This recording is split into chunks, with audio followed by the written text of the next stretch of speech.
What's going on, everybody? Welcome to another video, another tip video. More importantly, you guys tear those up, you guys love them. One question I would like to ask is, what tip videos would you like to see next? But today what we're going to be doing is I'm going down to a small pond, and I'm pretty much going to show you guys how I break down an area, whether it's a new area or it's an area I've been to. Pretty much how to break down small ponds and how to fish small ponds and how I go about it. So let's go ahead and go down to the pond, baby. Just got down to this pond right here, and as you can tell, it's just a small little area. Most of you guys are probably going to be fishing some smaller ponds. This pond right here is very small. But when I come to a new location or when I come down to a pond, there's a few things I really look at even before I make a cast. Obviously, when I'm looking at the pond right here, just a smaller area, very isolated place, there's not really much going on. And as you guys can tell, you know, I see a few things that really catch my eye. One, I see a tree over there in the water. As you guys can tell over there, that's one of the main focuses. I see a tree. Another thing is I see these trees that are hanging over the water back in that corner. So that's going to tell me one thing. On a sunny day, those trees are going to cast a shadow out in that water, and it's going to be an area where the sun's not beaming down. So there's going to be a lot of shade over there in that corner. Then you got a big old tree laying down in the water that those bass are going to suck up against. I don't care if it's cloudy, sunny. On a sunny day, more importantly, they're going to tuck up under that tree. But most of the time, especially largemouth bass, they love trees, they love wood. As I look around the pond, I really don't see much. You know, I don't see much more. As I start to cast, I'll realize that, oh, there's some grass right here. Oh, there might be some like rocks underneath the surface. But there is one thing I see right here.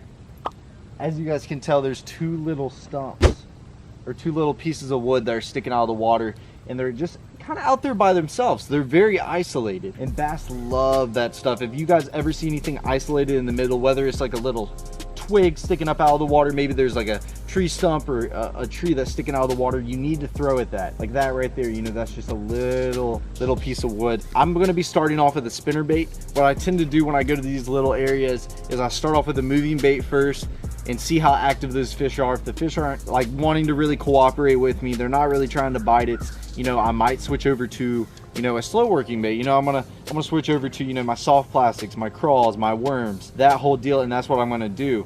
But when I first go to a location, I usually start off with a moving bait first to see if I can catch those active fish, and then throughout the day I'll slow down and throw me a worm.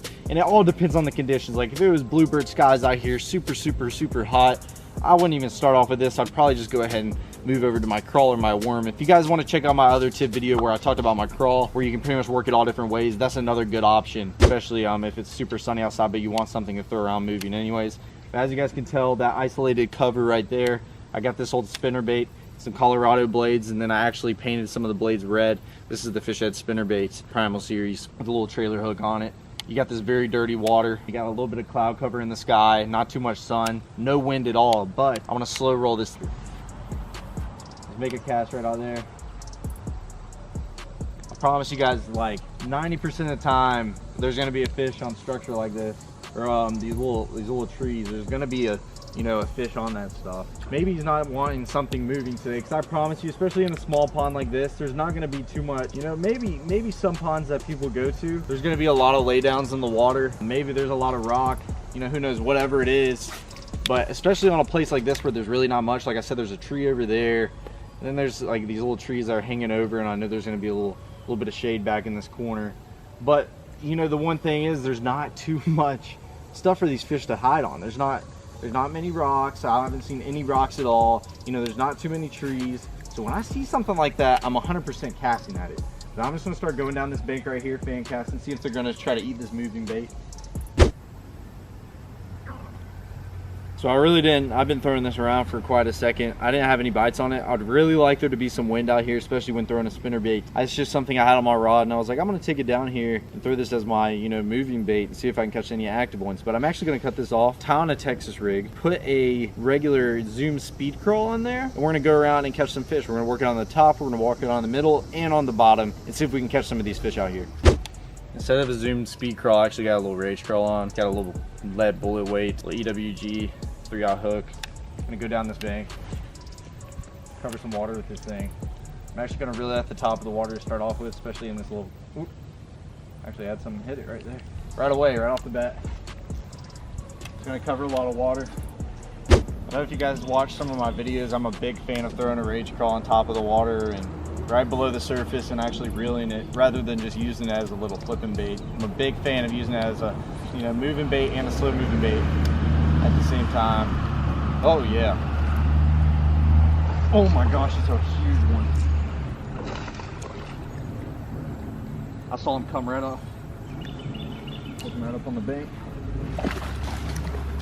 There we go, baby. He ain't a monster, but he's a good quality fish. Oh man, what a beautiful one right there. Let me tell you guys something right now. Look at that. That's a beautiful fish. He's about, let's say 2 1/4, maybe pushing about 2 1/2. Really thick. He's a thick fish. He's not. That is a beautiful fish right there, guys. Let's get a quick release on him, and I'll show you guys how I caught that. There we go, guys. Beautiful little bass right here. Solid, thick, and healthy one. Let's get him back in the water. There he goes.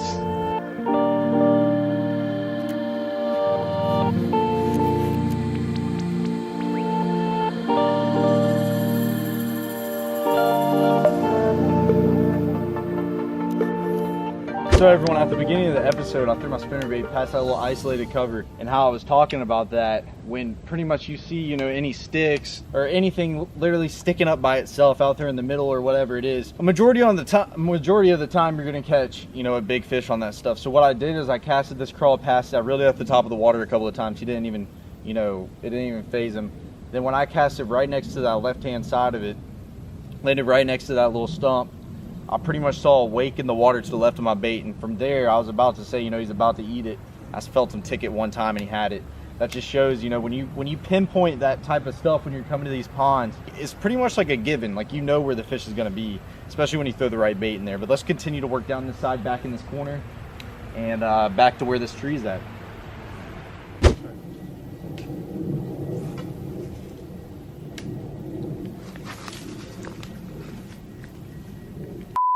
I cannot believe that. Guys, I cannot believe that. That's unbelievable. I have no idea. I skipped up under that tree back there and he ticked it right away and it just snapped right off and I tried to hook set him. All right, I'm about to get my revenge on this fish right here.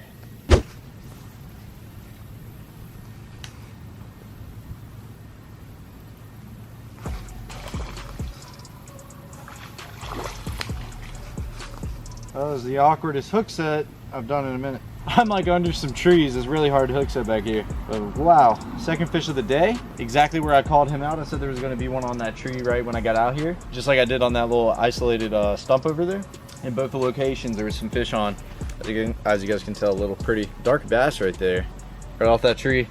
But I promise you, he's not the only one. So when you're fishing places like this, don't be afraid to go throw multiple casts, because like a big tree like that, especially in a small pond, a small location like this, isn't just going to have one fish on it. It's going to have multiple. I guarantee you that 100%. Whether you can get them to bite or not, but after you catch one, I would continue to cast there and see if you can pick another one off, because that took me about 7 more casts after I broke off to even get another bite off that tree. But then I did right when I threw in there. That's how I caught that bad boy. Oh, God.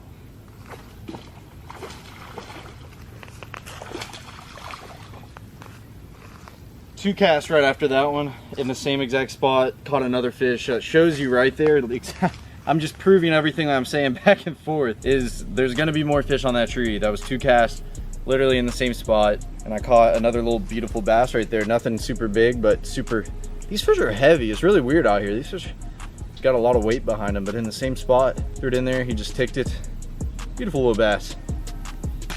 So there's actually another reason why there's a lot of fish stacked right here, rather than me just saying, you know, this tree is the reason why. But there's actually some water flowing in the pond right back here in this corner, and that's where the water's coming in at. Fish love that little current, you know, that little water pushing through. They're just gonna stack up all around that, especially where the mouth is here. And I'm only fishing in about 6 inches of water.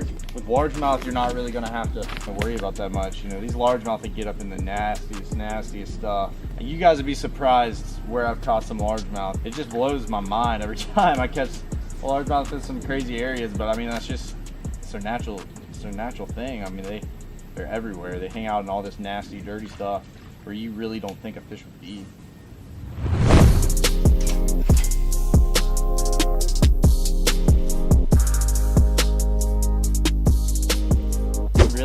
attention to these corners in these ponds. Like right here, it has just a little bit of rock out here in this corner, and it's got a little tree that's sunk in right out here. Oh, I watched him eat it right there. I'm just at a weird angle under this tree.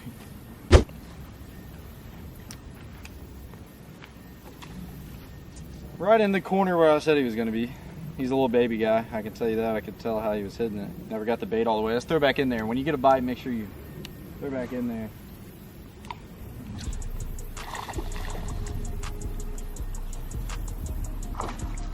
It was actually a different one. I was just swimming that crawl that time instead of working on the bottom. I just swam that thing right by. This fish just came out of nowhere and just annihilated that thing. Pretty little fat guy, I can tell you that. Nothing big, but look at that little belly on that thing. Let's throw back in that corner and see if we can catch another. Another thing is, you guys see that tree right there, how it kind of hangs over? And with the sun glaring down this water, you can tell that he's leaving a little shade right under that tree. Sorry about the quality, guys. My camera actually died and I'm having to switch over to an iPhone now. But as I was saying, there's that tree that hangs over, a little bit of shade underneath the tree. There should be a fish under there. Not always, but there should be a fish. That's one of those things that you need to cast at. Now this is the perfect corner.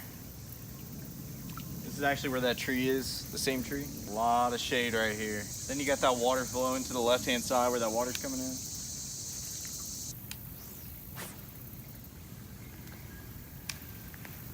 Oh my. That was insane. These fish were, these little baby guys were schooling out there in the middle. It's another way to catch them, man. I saw some fish popping up in the middle of the water out there, and I threw that thing in there before I could even.